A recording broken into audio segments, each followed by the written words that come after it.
Hello guys and welcome to today's video. So today I'm going through all of the hacks in the new side quest. I know I'm about 2 weeks late, almost 3 weeks late on this video, but just in case, like me, you're saving your revives for a last minute push for Zone 6, then hopefully this video will help you out to know which incursions of the 99 zone duration ones that you get in Zone 1, 4, 8, 12, 16, 20. I believe that's the order, before you fight the Kate Bishop of Vision. So yeah, let's jump into it. So I'm sort of ranked these in order of how I think they are, and this is obviously taken with a pinch of salt. I've nicked this video off Karate Mike, or the idea of it, but put mine in a little bit of a different order. So first we've got Keep It Going. I do think this is the best one. He also says it's probably the best one. Or at least one of the two best ones. The thing with this one is every 10 hits in the attacker's combo meter applies an armor break debuff equal to 60% of the attack rating for 10 seconds, but you also get your relic bar fill at double the effect. So even if you don't like relics, bring them in. You get massive sort of help from those relics. They increase how good these hacks are, which is really useful. This one's good because obviously it just puts... it means that the opponent is taking more damage from your hits because he has armor breaks on, especially if you take in a Quicksilver who does loads of hits into the combo meter, then they're constantly getting the armor break, especially this is for 10 seconds, so they obviously do fall off. You probably won't do 10 hits, 20 hits in 10 seconds, you have one at a time. But the fact that they take 60% is really big, and I think is really useful. Apologies about that, the dog was choking up, so just had to double check he's all right. So yeah, I think this is probably one of the best ones. This is pretty essential. Because the timer is only 5 minutes with these first two, just reset if necessary, but just to get these in because they are really, really effective, especially while the opponent's under an effective non-damaging debuff. This can be stuns, this can be infuriates for Herc, whiplashes for Quicksilver. So for those champs who really last, who are good for those highest zones, this is really helpful. We've also got at the ready, the attacker's spirit gauge starts the match filled, and then you gain an unblockable buff for the last hit on the striker, plus an additional second for each damage and debuff. So again, for Quicksilver, you've got 30 whiplashes. That's 30 seconds of of unblockable, which is absolutely perfect. This also means you can use your relic for that passive stun, which allows you to build combos quicker, and also the spirit gauge fills at double the rate when an unblockable attack is landed. So this could basically, you can constantly fill that gauge up, throw your relic, throw that passive stun, and basically chain 5-hit combos if you've got a champ like Quicksilver or Hercules, who are putting on lots of non-damaging debuffs. So this one, again, is very, very essential.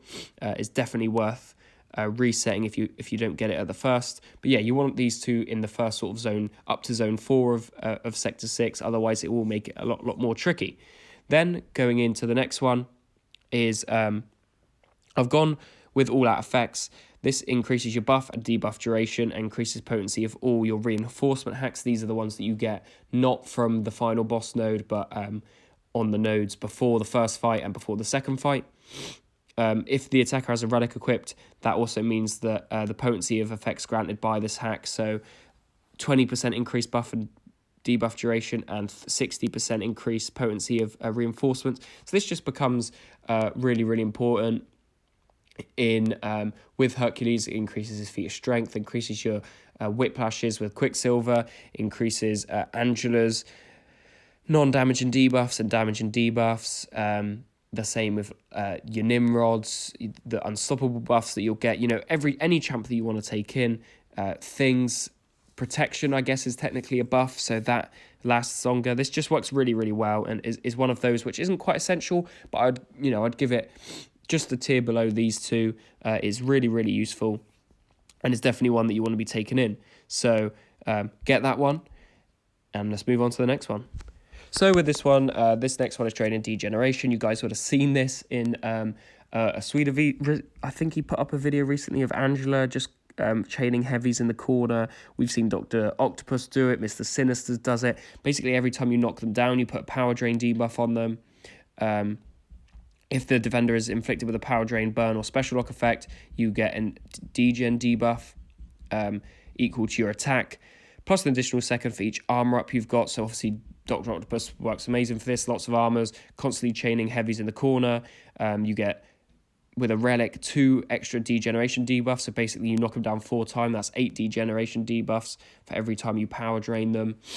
Or every time you knock them down. So this just works absolutely amazing. You can corner trap them with like a Hulkbuster, a Warlock, a Thing, Mr. Sinister, Dr. Octopus, as I said, and this just works really well. Absolutely can melt the opponent. Maybe isn't absolutely essential, again, but it's very, very useful in allowing you to take down a lot of damage.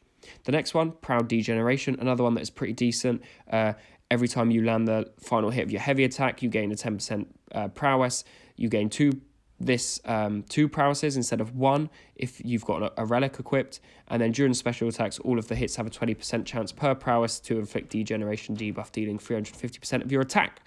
So with the trapped in a corner with Dr. Octopus and as I said with Herc Thing, you can also gain prowesses, which then when you throw your special attacks are doing a mega amount of damage, combined with the top 2, as I said, at the ready and keep it going. If you've got that unblockable, those special attacks are unblockable, especially if Hercules is then a herald into the block. It's just you're just constantly doing a mass amount of damage, and these help an absolute ton. So don't overlook this one. This one is really good, allows you to do that extra special attack damage, which when you're taking on champs who are like 1.2 million health pool in zone 25, you really need.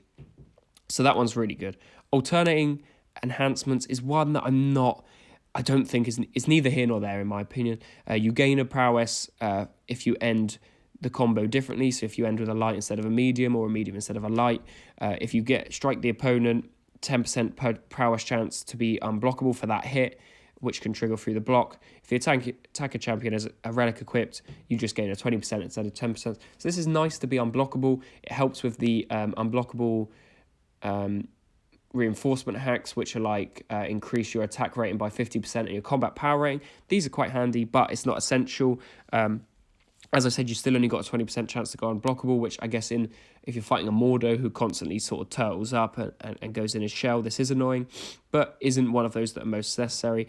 If you get it, I would take over all the ones above over this one. It's not the absolute worst, we'll get onto that, but it isn't one that is absolutely necessary.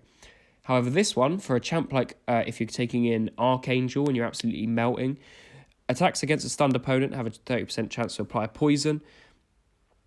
This poison allows you to gain a true damage buff, but if you've got a relic, you gain true strike and true sense. So this allows you to counter Kate Bishop mainly, because when you stun her, she then, if you try and hit her, if you've got this poison and you gain a true strike and true sense, means she can't evade you and put that passive stun on you, which is perfect.